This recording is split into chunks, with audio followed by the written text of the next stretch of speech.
to see some folks from other states here. We had one Pennsylvania, right? But Madison. Wasn't there somebody from Penn? Yeah, but he stayed in Chicago. But he lives, it's complicated. So basically from the region, I just finished a great project with the Great Cities Institute at UIC. So I'm excited to have some of you all there too. All right, let me know when I'm going to go. Sure. Okay. I'm actually not on the live stream. Okay. So hi everyone on the live stream. It is my pleasure to welcome Andrew Papachristos, who is a professor of sociology at Northwestern University.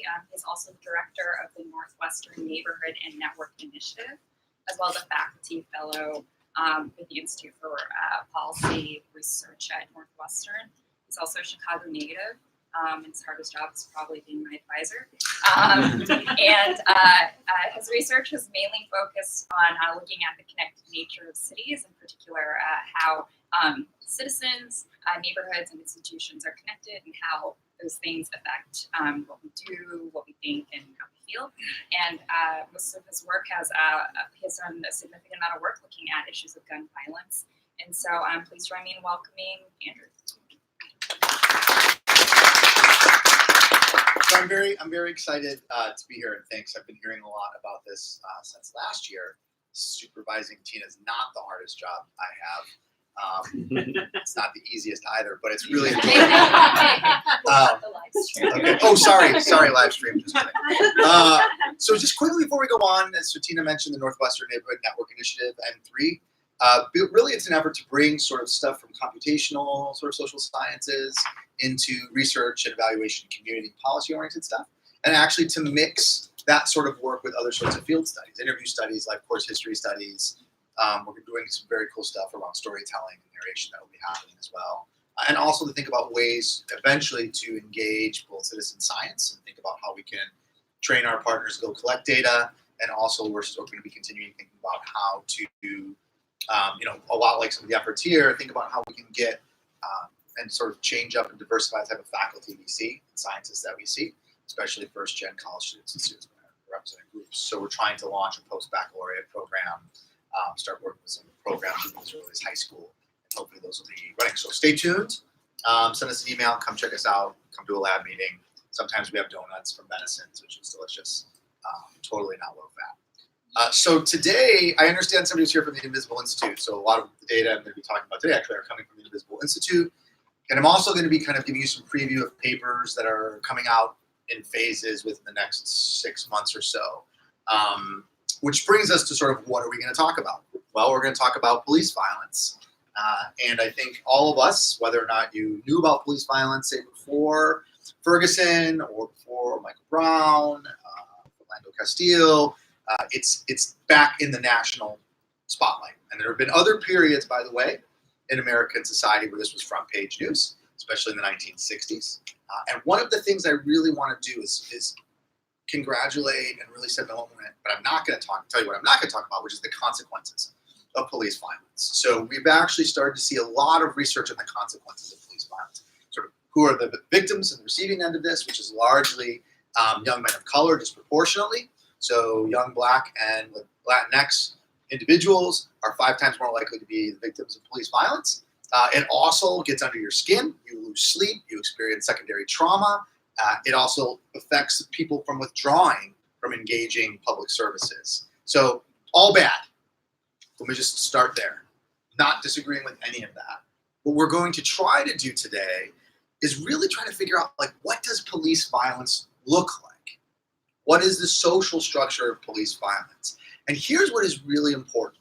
And for those of you that have been looking at the things online or Twitter or trolling or algorithms that are doing those things, regardless of whether an algorithm is driving it or not, most of the images we see that help us understand or theorize about police violence come from dash cam footage or body camera footage. And so we are seeing a very particular part of the behavior.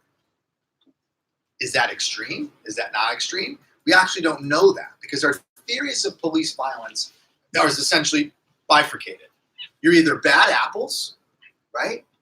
Really, you're not going to laugh at that one? That's the Lego, from the Lego cartoon, right? Weren't you like 10 when that came out? It was really funny. But you have these theories of police violence that are caused by bad apples, right? There are individual officers, and if all we could do is get those bad apples, like, we could do away with sort of these issues. Then on the other side, of course, there's the bad barrels or bad institutions hypothesis. What is this? Does anybody know what this is?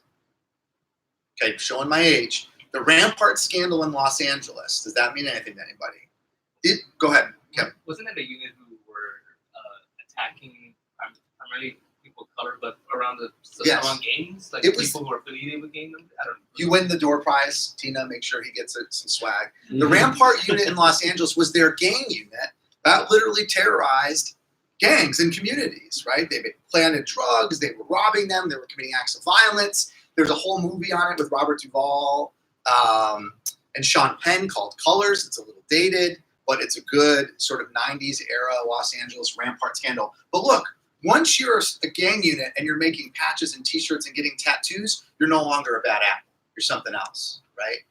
But you have these two ends of the spectrum, sort of bad apples, bad barrels, and of course what I'm going to argue is that there's something in the middle, which are social networks, right? If we think police violence is deviance, right? If we think that police should not be doing violence, there is a question about whether that's what we think the purpose of policing is. Well, let's assume that that's the case, as we think that police violence is deviance and we don't want that, or the system should not perpetuate that. Then we have to start to think about other theories of deviance. And one of the most principal things we know in criminology is that deviance is learned through networks, right? That you learn it from your peers, your classmates, your family members, the people you hang out with, the people you're doing things with. And we have lots of reason to believe that police violence is much the same. Because every single cop who has ever been on the job will tell you about their first day where they get in the job and someone says, forget everything you learned in the academy, I'm going to show you what it's like to be real police, right? Without exception, every cop will tell you that, right? The first time I started presenting this stuff to a class at Yale, there was a student who was like texting away on her phone, and it was really rude, especially because she was a good student who didn't usually do that, and I could see like the look on her face, and then afterwards she came up to me, and she's like, look, my dad's a Los Angeles police detective, and I told him everything you were saying, and he said, you know what? It's not like training day, but yeah, that's basically it, right? So basically my theory's been proven already from this one LA police detective. But by and large, when you think about it, police training or police, what you learn in the academy is not the stuff that necessarily leads directly to violence. The techniques you use, those sorts of things, those are learned in different spaces. And so what I want to talk about today is a series of projects. By the way, someone will have to tell me when we're at time. A series of projects that really tries to answer about this, like what does it look like? What does police misconduct and police violence look like, right? Not just the stuff we capture on the dash cam, but the stuff that we can get from looking at other sources of data. Right? And I'll talk about the data that we're using, but of course, you already sort of have the primer from the Invisible Institute. So I'm going to try to do a bunch of different things, but you should ask questions along the way, and someone should tell me when I need to stop for Q&A. I'm going to describe the data, which I won't have to do as much of since people were already here from the Invisible Institute. I'm going to show you what the networks look like. Spoiler alert, they are our networks. I'm going to talk about officer level behavior. So what about the bad apples? What do we know about the bad apples? Because there are plenty of bad apples. And then I want to talk about these models that predict what these networks look like, a series of exponential random graph models. And then I'm going to talk about some other things that we're doing with these data and what it actually means for, say, stopping sort of issues that we're stopping police misconduct. What can we do about it? Everybody with me?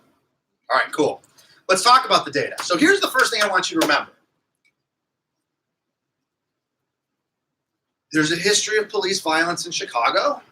We're 51 years after the 1968 elections, right? It's like 1968 Democratic Convention where police in Chicago were given the shoot to kill order, where the National Guards were out in the streets, right? It's a long, long history. It turns out it's really hard to, it's still an issue today, but in fact, it's really hard to study, right? For a whole bunch of reasons. It's hard to study, it's harder to study up, right? It's hard to study closed groups, especially groups that have their own sort of closed culture, right? And so most of our understanding of the culture of police or police misconduct actually comes from very rich ethnographic work, which basically support my point that you learn this stuff from your networks, just throwing that out there. But what we don't then have is the ability to generalize to really see what it looks like again, right? And I'm not pitting these things against each other. I'm trying to say, what can we take from this sort of ethnographic and anthropological research, by the way, most of which was done in the 60s when they were desegregating squad cars. And there have been a couple along the way. We're starting to see more police ethnographies. I'm happy to talk about those. But by and large, the last time we looked at police culture in this way was when policing was facing the same problems we're facing now. So really what I wanted to do with this project is think about what sorts of data do we have for an entire population of police officers, rather, right? Thank you to the Invisible Institute, especially if you're watching on live stream. Is anybody talking to the live stream, or is that just me now? Great, thank you. But it's one of those things where they did this beautiful service for the city and the country by collecting all these data and making it freely available, right? And so I'm not going to give you any more commercial other than I think they're doing fantastic work. More social scientists should do this type of work. I just, every time I have a FOIA issue, I just call them and see what they're up to, or if they've already got it, because they probably already do. But I just want to say it's a great, great source of data. One of the problems with doing this presentation in rooms like this is, like, I'm going to tell you what I'm about to do, and some of you might do it like before we leave. So you'll beat me. Don't do that. But if you've already seen their data set, and this is an older version, did they walk you through their data at all? So this is one of their Chicago Police Data Portal project, whatever the acronym stands for. And basically you can do this by officer, right? So here's an officer. I just picked at random, and he had 36 allegations with 12 different individuals, right? So in my networked world, it says to me, we have the network of officers engaged in misconduct, right? So he's got, these are the people he's been co-named with, and then you can click on them and get their co-offending network, and then their co-offending network, and you can put all these things together, essentially in a big 2-mode to 1-mode matrix conversion, right? So officer A and B had a complaint filed against them, and C and D had a complaint filed against them. And if you collapse those things, you start to see a little network of officers, right? So that's actually the data I'm going to use. We're using a subset of their data from 2010 to 2016, which when we started this was the most complete. And it was about 107,000 complaints, and about 20,000 of those complaints actually had full officer information that we could use. Now, I want to say something from the onset, which is very important theoretically. And I was at this pre-ASA conference last year, and someone used this quote, and I don't remember who said it, but it wasn't me, like, big data without theory is just big, right? It's a great quote, not mine. I can't give it proper attribution. So what I'm about to say to you is really important. What we're actually studying are reported incidents of a behavior, right? These are not their friendship networks. These are not their family networks. These actually aren't even their assigned patrol networks. It's the people they're doing stuff with as reported by citizens or other officers, which I'll come back to. By the way, if it's reported from citizens, it doesn't actually mean it's misconduct. It means it's something that they think is misconduct, by which I mean legally it might not be misconduct, but it was something that a citizen reported as striking to them. And in many cases it is, and in many cases it's not. It's really hard to make that distinction. But the network we're looking at is a very specific thing. It's more like a behavioral network among officers, right? So it's a subset of things. This is very important when we start about thinking about what sorts of networks might inoculate officers, right, from bad behaviors. What sorts of networks do we want? That's not what we're looking at. We're looking at behavioral networks, which are generally bad. They're bad things that were observed, we think. Okay? Question before I keep going? Dramatic pause.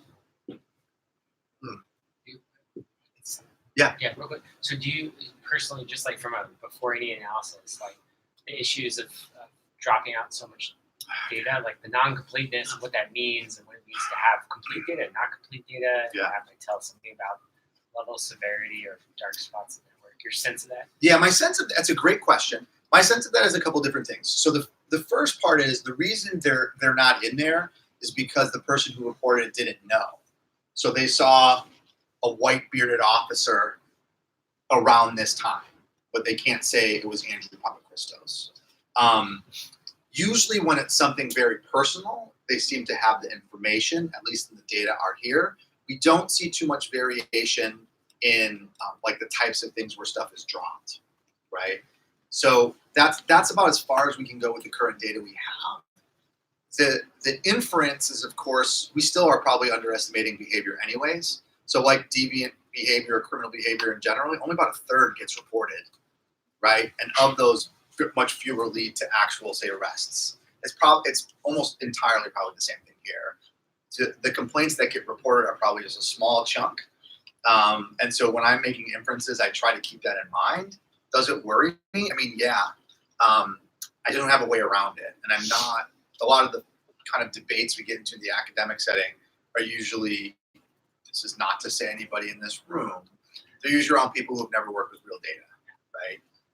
And so the data I work with is always ugly and not pretty. And so it really, I think it just I'm not making causal inferences. I'm making largely descriptive and correlational ones. But I definitely think if you were to move towards something where causal inference really matters, I think that's where it would be. I'd have to be more careful. The other thing, which is the dream data that we're trying to continually look for, is what the denominator is. So they're non-deviant partners is really the way to, at least you could at least offset with missing data, right? But we haven't gotten that yet. I'm going to make an important distinction, and the distinction is between these complaints that are initiated by civilians, right? And this is this case where a citizen or civilian makes a complaint against an officer, and sometimes, as I just described, it might be something that's obviously misconduct, or it might just be something that's not necessarily a technical violation of some kind of regulation or rule, but they don't like, but we still have all those. We don't distinguish those at the moment, right? But something initiated by civilians and something initiated from within the department, okay? This is actually important because what someone might do on the street when they're policing, would they act the same way in the department? And what does it take to get a complaint from one of your fellow officers, right? Given the sort of nature of police culture. They may be different behaviors, they may be different things, I'm going to show you some interesting findings about these two distinctions. But in our sort of descriptive analysis, it became important to know that these are actually different sorts of behaviors. Sometimes they identify the same problematic officer, right? I might be drunk on the job and you might get picked out by both. Some of these instigations from the police departments are also actually criminal activities of police officers. Officers involved in, say, drunk driving or domestic abuse or theft, as well as sort of work violations like you keep forgetting your badge at home, right? So there are a range of sorts of things. We have not, in this analysis I'm going to present today, differentiated between types of complaints, but it's also something that we're looking at. But we're going to make this distinction. So crudely, in the cases that we're going to use, I'll generally present them all together, but you can kind of see, well, actually you can't see, but I'll describe to you the demographics of the civilian complaints. They're mainly men. They're about half white, and the rest are sort of split between Black and Hispanic officers. This is roughly the breakdown of the CPD. So the percentages from the civilian complaints roughly reflects the demographics of the police department. The departmental complaints, however, are slightly more female and slightly more non-white, specifically Black. By the way, spoiler, that's going to be important as we go along. By and large, the average age are people in their 40s with about 12 years on the job. The mean number of complaints is highly skewed, but you can see it's less than 3. And there is something I want to say, which is really important. We were talking with some other students because teaching evaluations came back today.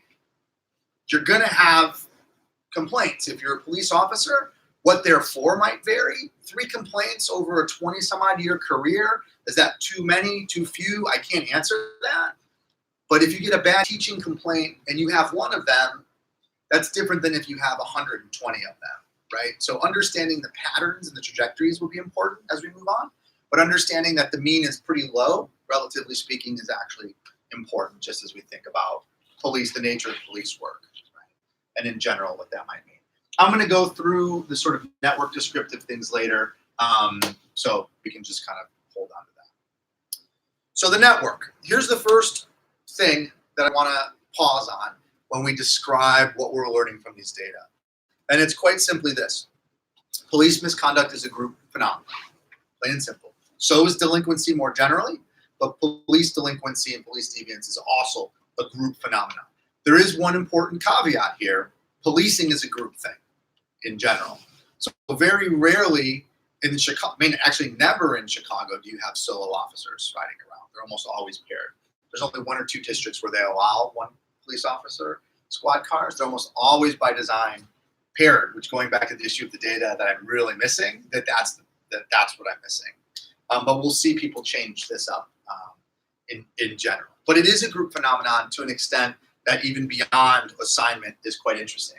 So when we look at the number of officers named in complaints, whether civilian or departmental, basically just less than half of all complaints, about 45%, only name one officer, which means the majority of complaints against officers from civilians have two or more, right? So even given the fact that you're partnered, in just about half of the cases, they still only name one of the officers, right? So there's a group dimension there, and it's about the same for departmental facing things. A little bit steeper drop off, but by and large, half of all departmental complaints are leveled against an individual, and half are leveled against pairs, IADs or greater. And as you also might expect, if you've done any network stuff, there's a massive skew in the number of complaints officers receive. So most officers receive fewer than 3 complaints over their career, and some receive like 40, or even the largest number is about 136 complaints for one officer. That officer is actually in this photo. It's not this guy. It's actually Commander Glenn Evans, who's hiding out in the back here. By the way, here's another thing just to see how old people in this room are. This was pre-Ferguson. This was actually during the WTO protests in the city of Chicago, right? So before we were sort of discussing these things. And Glenn Evans was one of the police commanders who received lots of commendations and praise for sort of being out there with his, you see how he's got a white shirt? That means he's the boss, right? And the blue shirts and the people in back, he doesn't have a helmet on, right? He's in the front lines. He got lots of sort of commendations for things like this, right? The front lines, no helmet, getting things broken over his head. Also turns out he's the biggest outlier in the data, is 132, not 136 complaints. And he's been disciplined 12 times for them. You can see from his start of the job in 86 to 2012 or 2011 perhaps, lots of complaints like every year, right? For someone, by the way, remember he was a commander towards the end of his career. By the way, he was actually fired. His last complaint was for finding DNA evidence of a suspect in the barrel of his revolver. He was acquitted from that. I think they're involved in litigation with the city. In addition to having 136 complaints, he also had, I think, 21 use of force reports. 12 of those complaints were sustained. And according to the Invisible Institute, he's on the 99th percentile of all allegations in the department, right? So here's the thing. I didn't even use an algorithm, and I just showed you something very important about the structure of misconduct. There are bad apples. You could see bad apples from sort of a mile away, sort of in this context, right? We can use sort of some of the computational methods to kind of go even further. So I'm going to show you the network, but let me just pause and see if we have any questions about the sort of degree distribution. All right. Do not Google any, or do not put your names of any of your friends that might be cops into that thing. It'll be really sad. So here is the largest connected component from the citizen-facing network. There's about 4,600 officers. How many officers in the Chicago Police Department? About 13,000, just as a point of reference. So not all of them, but a nice chunk, right? With the total analysis, it comes to be more like 8,000 to 9,000, depending on how we cut the data and what's missing and what's not missing. The colors that you see here are just modularity scores. I'm only using it to illustrate. I'll tell you what we're doing with clustering at the end. I'm only using it to illustrate that there are clear regions in this network. There's clear clustering. I'm not saying we've identified Rampart, though we're starting to identify Rampart in some of these networks. These are clusters, very tense clusters of gangs of police officers, if you will. But there is clearly a structure to this that's beyond just individual attributes. And because I couldn't resist, this is the gang unit over this time period. The gang unit was based by geographic region of the city as well, but it was much larger. But again, a very densely clustered group of people engaging in this conduct. So more than bad apples. The other important thing I'm going to do, and this is the nature of policing, but also the nature of Chicago, is I'm going to break it down by district geography.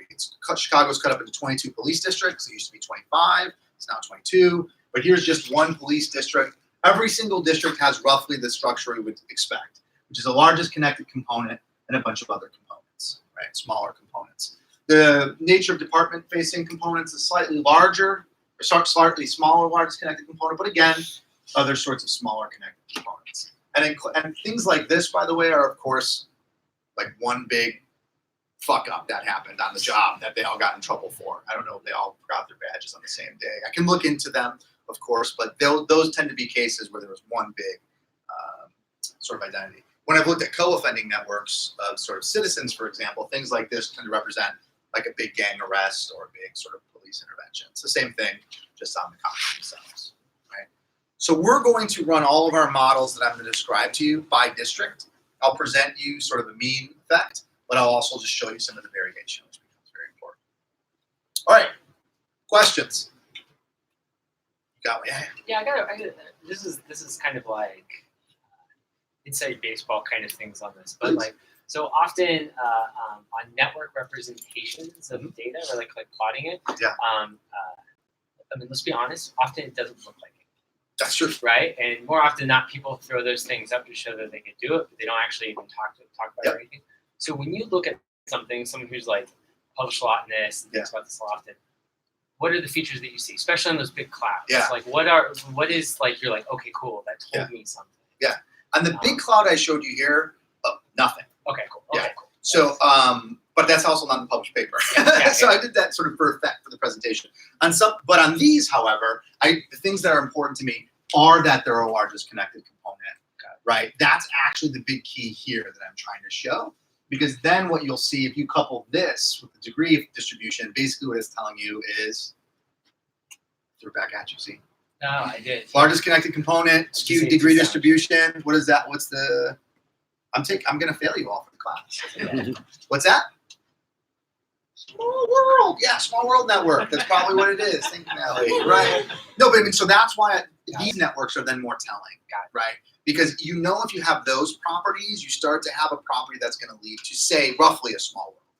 It might be off. It might not be a power law. It might be something else, but it's pretty close. So those are the properties. In the bigger one, I'm not going to show them to you today. We've been doing visualizations that do highlight the clustering with those regions, with the colors. That's when I think it's actually useful. But yeah, the one I just showed you was totally like, hey, there's a network. Yeah, good call. Yeah. I'm just wondering, like some examples of police misconduct that can involve more than 10 people. Because as far as I remember, there's a small proportion of this kind of stuff. Yeah. Just curious. So you mean what misconduct might involve? Yeah, more than like 10 people. So it's a whole range of things. At the extreme end of the spectrum, it's excessive use of force. So physically or verbally, sort of being, again, overly aggressive, using too much force. On the other end, it could be something like bad attitude. There's this category of things that are usually about false. They're called false arrests, which actually means that something that was filed by a lawyer necessarily, not a civilian, but basically means they got the wrong person. Doing an illegal search on a car, right? So a lot of it is, most of it rather, is something less than use of force, but they engage behavior that looks improper, using a racial slur, using a derogatory tone, other behavior unbecoming, right? Saying things or doing things. It could be a whole range of stuff, from paperwork to violence. Yeah, it's a good question. A clarifying question. You mentioned in the descriptive statistics that mean complaints was about round 3. Yeah. That's not including the officers that get new complaints. That's correct. Right? That's correct. So in terms of your initial question of like the big apple versus like the institution, do you have a general sense of like how much proportion of them? Right. So that's a great question. There's one other follow-up question, which is most officers will have only, so let's see.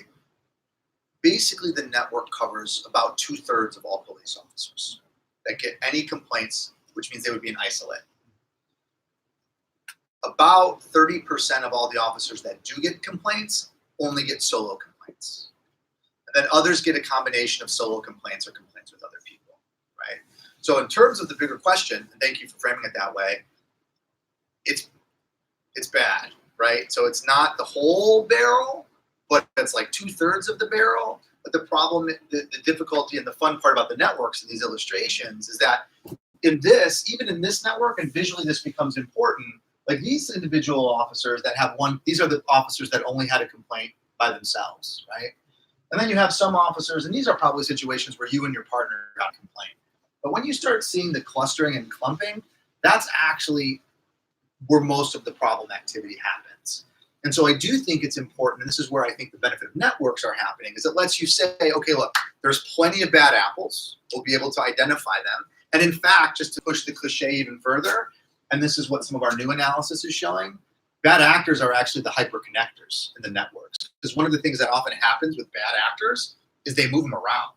And that's like the worst thing you could do, right? It's literally a public health model of spreading the contamination rather than isolating a bad officer and dealing with it.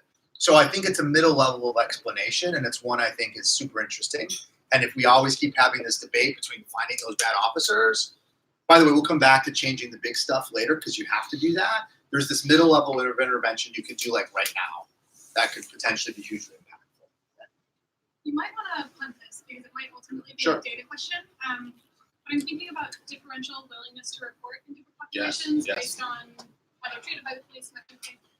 And is there any way that can be integrated into the networks you're creating, whether it's by upweighting Yeah, that's a good question. complaints from certain groups or Yeah.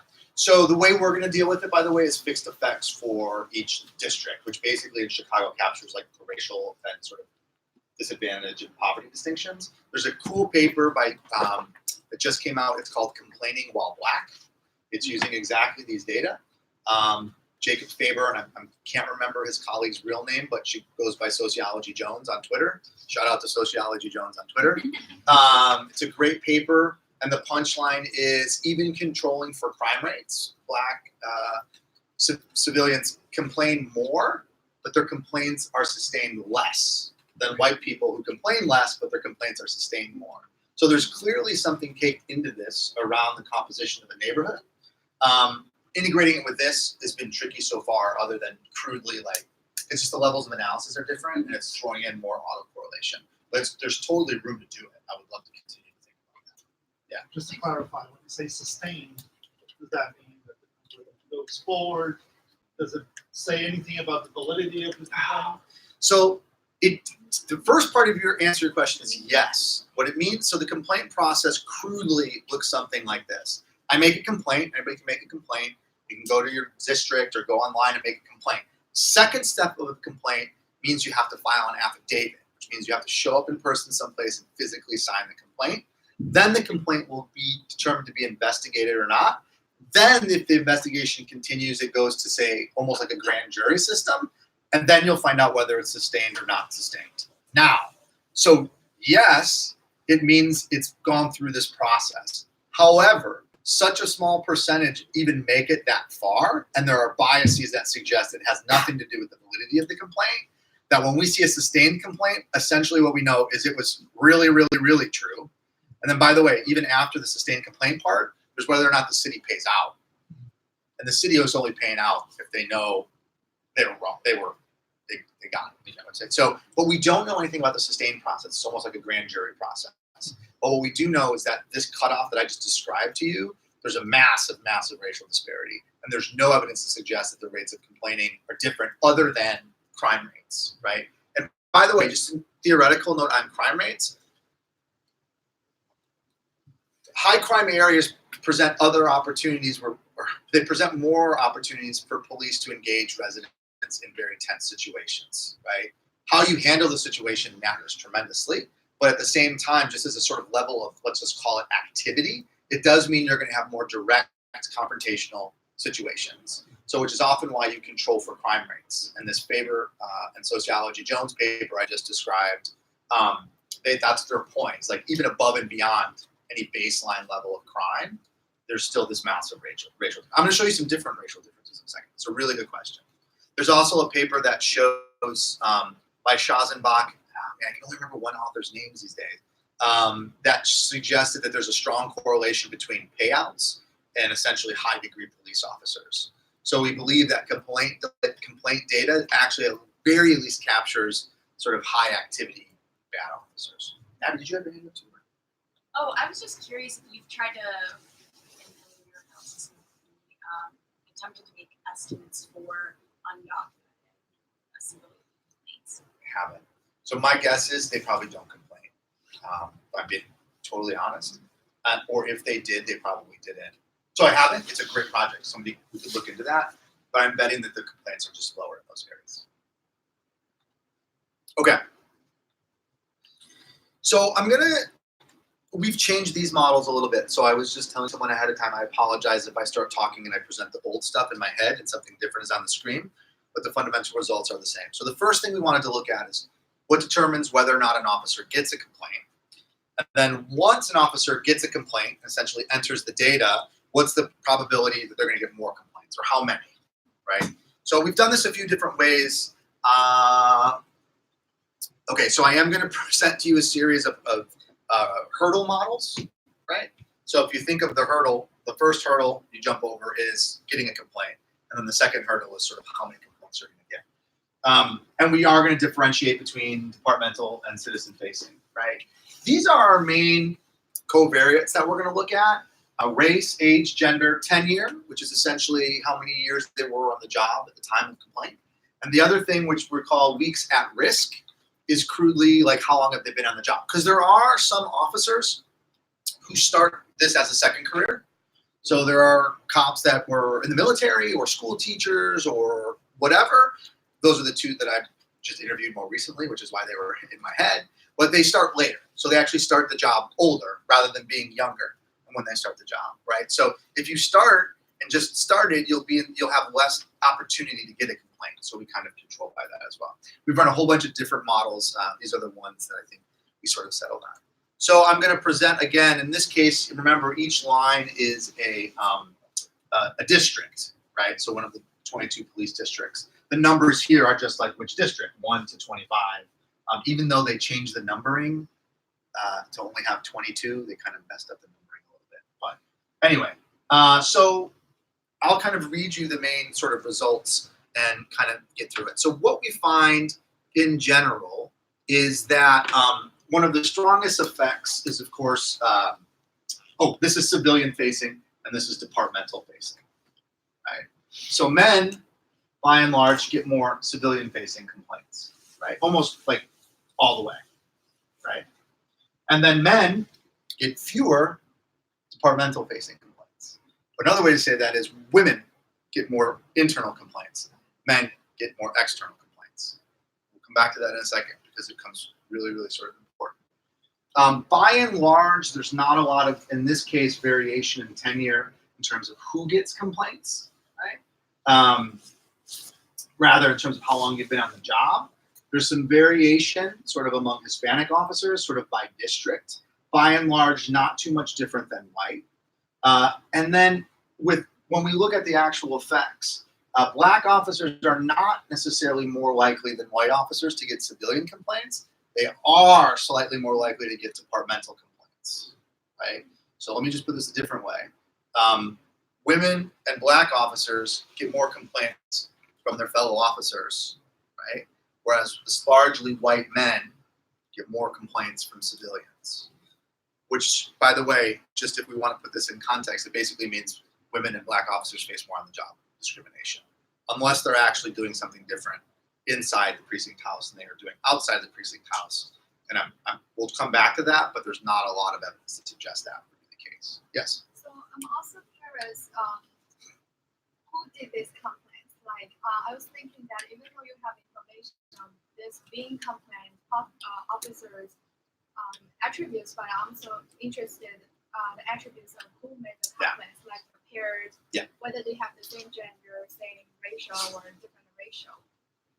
So that data is slightly, so I have not looked at that yet. The data is there, but I think you start to get to more and more missing data problems there. So in the other paper I mentioned, they look at it sort of in the aggregate, but that's a really great question. And there is some other paper, there are other papers that have looked at, say, at the person making complaint, but say the person, the recipient of, say, use of force differentials between the officer Was the officer white and the victim black, and so on?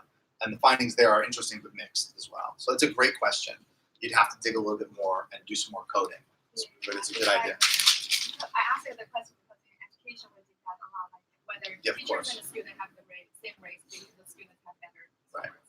Yeah, so right now the best paper is this aggregate one, right? So the race of the officers and the race of the neighborhood, the majority race of the neighborhood. And of course in Chicago, race and place are almost synonymous. But I think that's a great, the data's out there. You can do that before you lose it. So if you look at like white male specifically, do you see that the bias is more amplified? It's more than you would expect based on their distribution in the force, but they're half of the force, right? So the force, the composition of the police force is also changing. So it'll be more interesting as we go over time, right? By the way, it's becoming more Latinx, right?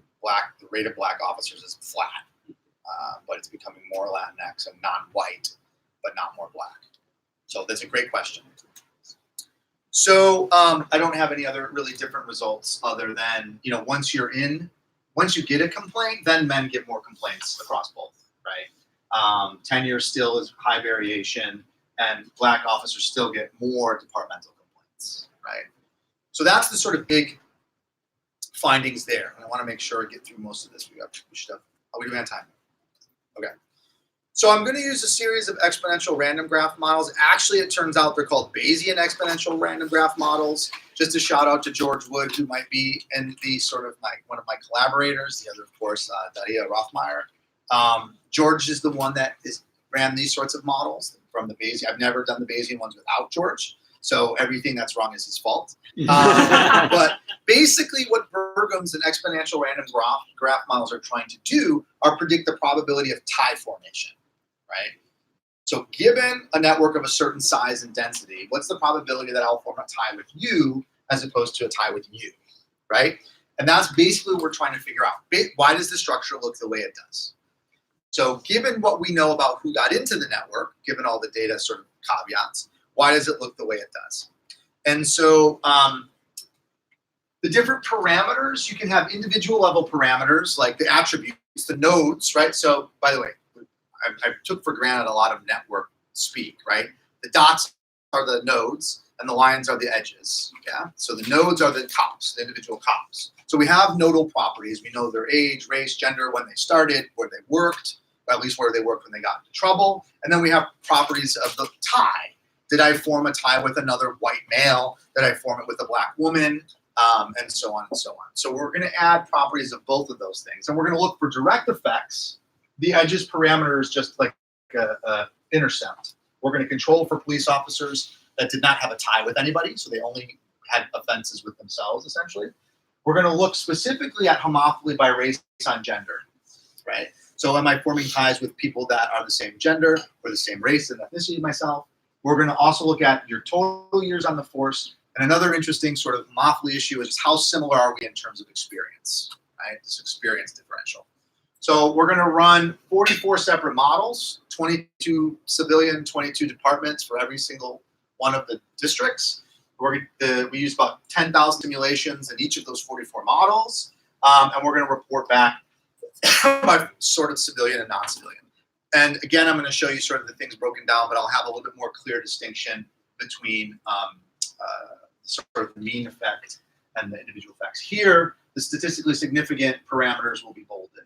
Okay, so when we look at years on the force, either for civilian initiated or departmental initiated, there's a couple of districts, but by and large, years on the force in and of itself is not a good predictor of forming a tie.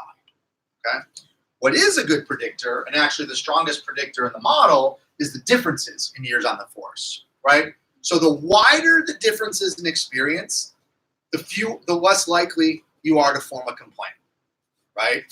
Conversely, it's really bad when you have two people that are the same tenure, right? Now, there's a couple ways you could interpret this. There's some experimental literature on this as well, which is interesting. But by and large, what we hope is correct is that the more experienced officer is sort of monitoring and keeping the other person in line. The less generous interpretation is the older officer knows how to get away with shit, and is teaching the younger officer how to get away with it also. I cannot differentiate those two things. The experimental evidence does suggest that the younger officers are more likely to model the behavior of their training officers, both the good and the bad, right? But by and large, the difference is one of the biggest effects I'm going to show you. So when we go back to race, I want you to remember something that we already looked at. Black officers are less likely to get a complaint in general, right? And then when they get a complaint, they generally get fewer complaints, except from their departments where they get more complaints. So what I'm actually talking about is not whether black officers get more complaints, but who they're more likely to essentially offend with. And that's very important, and we'll come back to that. So again, when we just look at direct race effects, black officers get fewer they get fewer complaints more generally, and they're less likely essentially to get departmental ties in basically once they're already in there, right?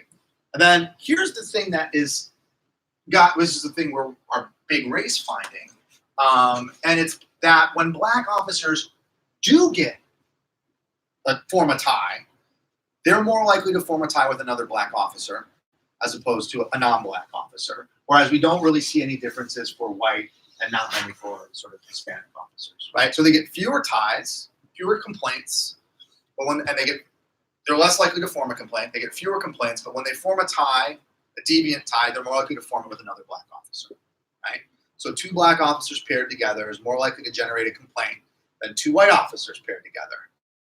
That's basically another way to sort of simplify it. So the real question is why, right?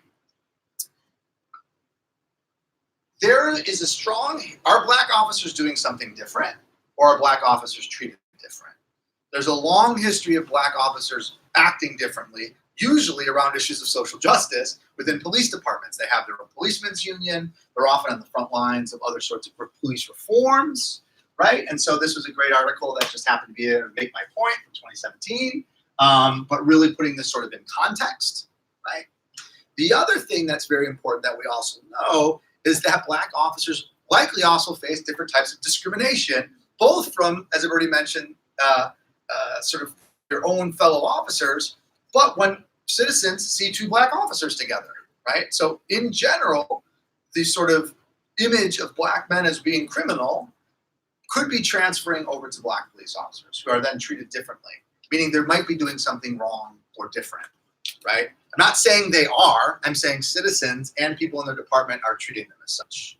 This is a great film, by the way, from some of my former students at Yale that explored what it was like to be a black officer in the era of Black Lives Matter and what sort of tensions it created for them on and off the job, right? But regardless, the sort of same race pairing is generating more complaints, right? Even though they get fewer of them, right? And they're less likely to form them to begin with. There's some kind of bias caked into either complaining or being faced from sort of civilians. Yeah. Is that effect size bigger in whiter neighborhoods? It's a good question. The answer is it's not. And there's some experimental evidence for both white and black civilians that actually suggest that both white and black civilians prefer mixed race cops. And at least from the sort of psychological sort of studies that I'm citing here, the evidence suggests that both think the other will keep the other one in check, right? So one of the burdens that black officers often face, and this is again from the sort of qualitative literature, is they have to prove their identity in different ways to their white officers and also to black civilians, right? So they either have to come off as being hardliner, like I'm not going to let you slide, or they have to sort of all of a sudden be this sort of face of compassion in different ways, and they toggle between that role in ways that white officers just don't have to. And so it creates this stress on the job that we are only beginning to sort of understand.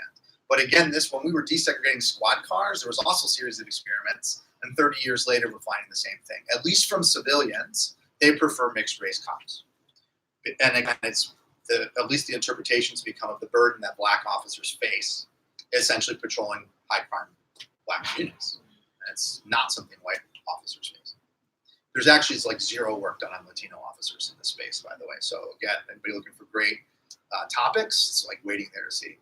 All right, so now I'm almost out of time and I'm in trouble. So let me just talk about some of the future things that we're doing and then talk about the implications. So we are trying to unpack some of these things already about sustained versus non-sustained complaints. and specifically chaos. We've got a paper that we just finished up that looks out about whether use of force is essentially related to peer influence. Short answer, yes, it is. So if you are paired with people that have histories of use of force, your subsequent use of force will also go up. Policy implication, don't do that. It's really easy. We are starting to look at inflection points on this sort of year of service, or years on the force. Again, like what's the sweet spot? Like, do you need to have somebody who's been in the force 30 years versus 0 years? Like, what's the sort of effect? We have a paper we're looking at, which all these policing experiments, does it change bad behavior? There are some that we find do. One of the things we're doing, and I'm not going to actually run through these slides, but my colleague Daria Rothmeyer is finishing up our paper on the contagion of police shootings. And so there's some early evidence to suggest that they might be contagious in time and space at the network level. I don't want to show you those. But let me talk about the implications. So the first thing is, like, when you think about things like pairing of officers and assignments, you could just do that. Just want to be clear. It does not require a consent decree. That is almost entirely among local control of district commanders, at the very least the police superintendent, and you can do it within the collective bargaining space of the police union. Not that that will ever happen, but like, you could just do it. You don't need to like go through the courts to do it. You assign your officers, right? So we could think about some of these networks and say, let's stop shuffling the bad officers. In fact, that's a bad practice that we're just doing by default. Maybe what we should do is something different. And also think about what we mean by patrol assignments, right? There are some cops that have always been in the same beat, which could be really good. It can also be sort of really, really, really bad, right? Part of the reasons we lifted residential restrictions for policing, by the way, which we now talk about bringing back in, was because police could become tyrants on their own block, by the way. Go back to that training day image, right? The things that are harder to do, which we have to do, of course, are to fix the big stuff, right? We have to fix police culture. We have to use things like the consent decree to think about reforming the way we police, because those networks are created by the structure of policing itself, in part. Who do we recruit to be officers? How do we keep them? There's a whole group of officers that get one complaint and then leave, right? And they're probably, hypothesis, they might have been the officers you wanted to keep, right? And another thing we could do, by the way, is raise the age of police officers. So age has a consistent effect I didn't talk about today as well, right? But we can raise the age. There's lots of things we could do, but a lot of it does require thinking about reform structure. The other thing, of course, is a lot of these things, like, again, we don't need an algorithm to find Glenn Evans, but some of the officers that are in the middle, so Jason Van Dyke, the cop who murdered Laquan McDonald, I don't have it in front of me, had something like 20 complaints, including several with use of force and one city payout. Again, that might have not needed an algorithm, but the extent to which we can look and see changes in behavior or bad behavior early on, we could probably intervene early on, and also intervene for the police officers' own well-being, right? Not just that of civilians, which is important and probably primary. We could probably intervene in the cops' sort of well-being as well. All right, I'll stop there. Thanks for the questions so far, and I used up too much time.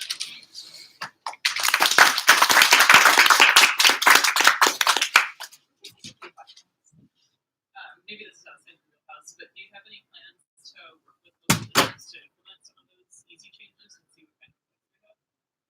I just dropped a computer on the floor. The short answer is yes. There's a lot of work being done by early intervention systems more generally right now. And in fact, the consent decree that Chicago is under is mandating, sort of designing an early intervention system. And there's a sort of board that's on that. And you know, we've been discussing those sorts of things. I will tell you what's really interesting. So walking into the police department and showing cops this stuff, I was really scared. And I've taken, so for those of you that know my work on like co-offending networks and gun violence, I've taken that to outreach workers, to young men who are involved. And like, I was also equally scared in the sense that like, but as with the other experience, they were really into it. And they also knew how to fix it. Or at least they told me they knew how to fix it. I'm not sure I liked all their suggestions, but you know, they didn't come at me to say I was wrong. What they came after me to say is like, here's what they should have done. I could have told them this all along. And that's actually a pretty good response. If you're a police manager at a sort of higher levels, when I've talked with them, they all think that understanding this is key, and it gives them tools to say like we need to change up the way we've been doing things. There's this big tension between police leadership and the union, insofar as a lot of the things like you can't fire police officers, right? And I'm not saying we should fire police officers necessarily for everything, but like when they tried to fire Glenn Evans for this charge that I told you about, it was a huge debate. It was not like everyone's like, yes, let's fire him, right? The superintendent said, I'm firing him, I don't care, and then it led to a bunch of litigation. And so I think things like this give executives and leadership a chance to say, like, here's what we can do, and here's some information to do it. Yeah, so just generally speaking, you have a really good presentation of the material, but when you get to the nuts and bolts of the modeling framework, something like that, when you're presenting this to non-technical audiences, like what kind of adjustments do you make? I mean, to a certain degree, is it like, oh, just trust me, I ran a thing that you can't understand and like that sort. You know what I'm saying? Because I mean, frankly, even like log odds, like we don't even think in those, let alone in this audience, right? And so like, just as a general, like, what's your 1, 2, 3 that you kind of do this simplify but not stupefy? It's a good question. So I haven't done that yet with this, but in general, what I do is I structure the whole talk around whatever the key finding is, and I'll say like, here's what we're going to do. Here's what I'm going to find. I'm going to find that violence is concentrated, that exposure matters, and that it's contagious, right? And then I will give slightly enough detail in each of the things, usually with one visual, not stuff like this, but like much condensed visual, like a mean effect or a percentage. Translating log odds is a constant fight, right? Like you present a percentage, probability. Usually I err for percentage, but I boil the presentation down to whatever the 2 or 3 takeaways are. I never show a table. Usually I try not to show pie charts. I often rely on bar graphs or some kind of whisker plot. Going back to your earlier question, the reason I show networks like the one I showed you is to the non-technical audience. Even here, I felt like I skated through all the details and blamed George for the Bayesian models. He was right. He was totally right. But it's a really good question. I try to condense it to a graphic and a marquee finding. And then I try to give this. It also depends on how long it is. So by the way, the mode matters. So I've done 7-minute no slide presentations, and I've done 2-hour training sessions, right? And so you have to be able to translate them into both, right? So if this were a longer presentation, I would give you more about what an ergon was. I probably wouldn't have presented the hurdle models. I probably just would have presented did you get a complaint or not? It's a good question.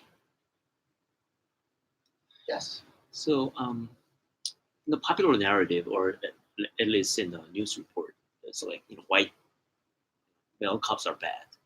They're like using forces against black people. But based on the effect size you showed, it's not too much a difference. They're statistically significant, but they're not like drastically different.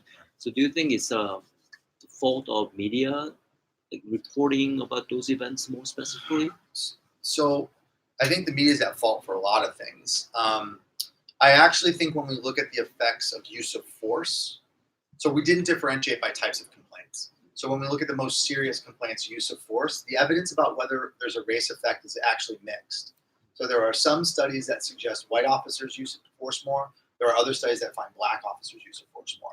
Most of the effect of black officers using force more is almost entirely related to where those officers are assigned. So the problem, of course, goes back to one of my first slides, which is the data we have is crap. And so I think as we get better data sources, we can start to answer it more. So because I presented all complaints, I think the next step is to really tease out the race effect. But when we talk about those most serious ones, it's highly rare. There's mixed findings. By the way, there's also this distribution of we generally only have good data on the most lethal uses of force, right? But in fact, most uses of force are not lethal. They involve, say, tasers or batons or physical holds, but we know less. And part of the, at least academic thinking is cops actually know that when they pull their gun, their career changes. For better, never, almost not likely at all. They know everything is going to change. Whereas something else, less lethal technology, there's because they've been kind of corralled over there, and we need better data on that.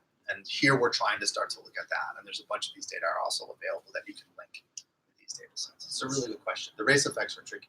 Gender effects are not. So those are pretty clean. So when did you say the desegregation was that the comp was about? 66 to 68, depending on the city. So it does predate the state. These data, yeah, absolutely. And in fact, the first desegregated squad car in Chicago was in the gang. Intentionally, of course. Yeah. Olaf, sorry. What do you think is the responsibility of the researcher for how other people use your results and research, especially for a topic like this? That's a good question. It's one I get all the time. Not with this presentation, actually, but with the other presentation where I use these same models to predict who's going to get shot, right? What's interesting is people that complain about the other ones never complain about these ones, right? Even though they're actually quite literally the same exact models. This is tough. Here's what I can tell you. If you believe in putting your science out there and vetting it in peer review and kind of publishing or sharing it, as opposed to signing up your stuff for proprietary rights and making a bunch of money, you just need to take the stance on what you think it should be done with. So I've done this constantly. I've written editorials in the Tribune saying this is not what you should do with these data. I've done it in the New York Times. Does it mean that people don't take them and do what they want? Probably not. I mean, I put it out there for this sort of reason. But what I try to do is I try to make sure it's at least getting used by some people the way I want it to be used. And this goes back to when you're talking about spatial clustering algorithms too, right? Like it can help an ambulance get someplace more quickly. You can also guide a missile more effectively. And then this goes to a second part of the issue, which is the biases in the data, right? What if I have a really good prediction, but it's really shitty data, right? I have a really hard time with that, especially when I'm trying to predict who's going to get shot, because there are biases in the data. I don't believe in the garbage in, garbage out mantra. I think that's a conversation stopper, especially because you can see the biases from a mile away. So a lot of what I try to do, and again, this is what I write publicly, is say, well, we need to use this for victimization purposes. We need to use it to find officers that are engaging in violence. And what we should not do in gun violence is use it for targeting individuals for arrest, because there's actually this constitution that sets barriers. Doesn't mean people aren't doing it though, but it is, the other option is not do the work. And although I've taken projects I haven't liked for this reason, I try to at least do some of the science, what I think will benefit folks, right? Its application is tricky. That doesn't let you off the hook with the questions you ask. But if you're asking questions about who gets shot or which cops are doing bad things, you're always going to get entangled in those sorts of issues. It's not clean. It's horrific that we have such data on these things, but we have such data on these things. Can we use them to do better? Right. The other way I like to think about this, by the way, is somebody who studies neighborhood effects. The whole job of neighborhood effects research should be get to a place where we no longer have neighborhood effects, where we have a null result. Like that's the goal. But because they're so awful, we find them everywhere, right? But as scholars, we should use that so that we can eventually have a bunch of null results. Maybe they'll get published, maybe they won't, but we want those things to change because it's built-in inequality. It's a tough question. But people don't have a problem with cops. It's usually when you're talking about this other side because they're more vulnerable. Anybody else? Great. Thank you.